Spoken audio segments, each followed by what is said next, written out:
Volatility indicators measure how much and how quickly a market price moves over time.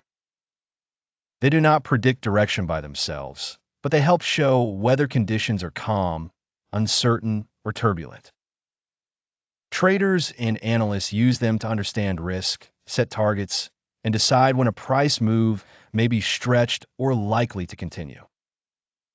One common indicator is the average true range, often called ATR.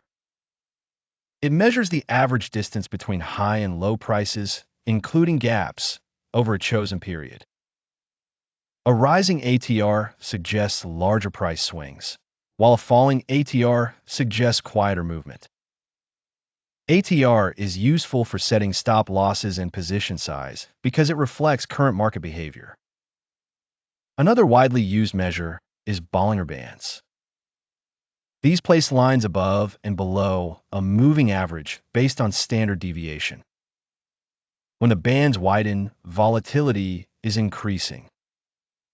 When they contract, volatility is shrinking.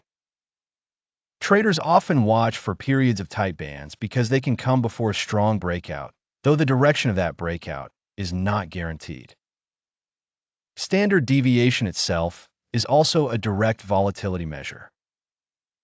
It shows how far prices tend to move away from their average. A higher value means prices are more spread out and less stable. This can help compare one asset with another or identify periods when a market is behaving unusually. Historical volatility looks backward and calculates how much an asset has moved over a past period. Implied volatility looks forward and reflects the market's expectation of future movement, especially in options pricing. If implied volatility is high, options tend to be more expensive because traders expect larger swings. If it is low, the market expects calmer action. Volatility indicators are most useful when combined with trend, volume, and support or resistance levels. A market can be volatile without changing direction, and it can also trend steadily with relatively low volatility.